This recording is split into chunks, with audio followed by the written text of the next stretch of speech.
সংসারের খুব অভাবে আছেন, কষ্টে আছেন, পেরেশানিতে আছেন, বিপদে আছেন, টাকার খুব অভাব, এই ছোট্ট একটি আমল করতে গেলে আপনার সব সমস্যা অভাব দূর হবে। প্রিয় ভাইরা আমার, ইস্তেগফারের আজকে আমল বলবো।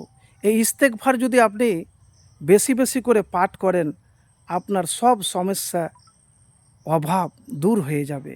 রিজিকের ব্যবস্থা আল্লাহ রাব্বুল আলামিন করে দিবেন। এটি আমার কথা নয়, ইবনে আব্বাস রাজিয়াল্লাহু তাআলা আনহু থেকে বর্ণিত। রাসূলুল্লাহ সাল্লাল্লাহু আলাইহি সাল্লাম বলেছেন, যে ব্যক্তি বেশি বেশি ইস্তেগফার করে, আল্লাহ তাআলা তার সব সংকট থেকে উত্তরণের ব্যবস্থা করে দেন, তার সব পেরেশানি দূর করে দেন এবং তাকে এমন জায়গা থেকে রিজিক দান করেন যা সে কল্পনাও করতে পারে না। সুনানে আবু দাউদ হাদিস নাম্বার 1518 নম্বর। তা আপনি যদি বেশি বেশি করে ইস্তেগফার করেন, ইস্তেগফার দু তিনটি বলছি, আপনার যেটা খুশি সেটা করতে পারেন। আস্তাগফিরুল্লাহ বা আস্তাগফিরুল্লাহ ওয়া আতুবু ইলাইহি, আস্তাগফিরুল্লাহাল্লাযী লা ইলাহা ইল্লা হুয়াল হাইয়ুল কাইয়্যুম।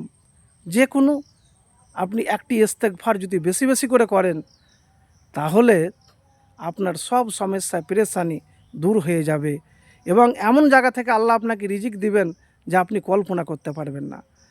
হাদিসে এসেছে, আবু হুরায়রা রাদিয়াল্লাহু তাআলা আনহু বর্ণনা করেন, আমি রাসূল সাল্লাল্লাহু আলাইহি সাল্লামকে বলতে শুনেছি, আল্লাহর কসম, আমি প্রত্যেক আল্লাহর কাছে ৭০ বারেরও বেশি ইস্তেগফার বা তওবা করে থাকি।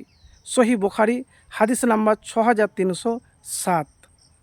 তা আল্লাহ রসুল সাল্লাল্লাহু আলাইহি সাল্লাম ৭০ বার দিনে ইস্তেগফার করতেন। আর এক হাদিসে আছে ১০০ বার করতেন। তা আপনি যদি ইস্তেগফার বেশি বেশি করে পাঠ করেন, আপনার যা সমস্যা আছে, প্রয়োজন আছে, আল্লাহ পূরণ করে দেবেন, পেরেশানি দূর করে দেবেন।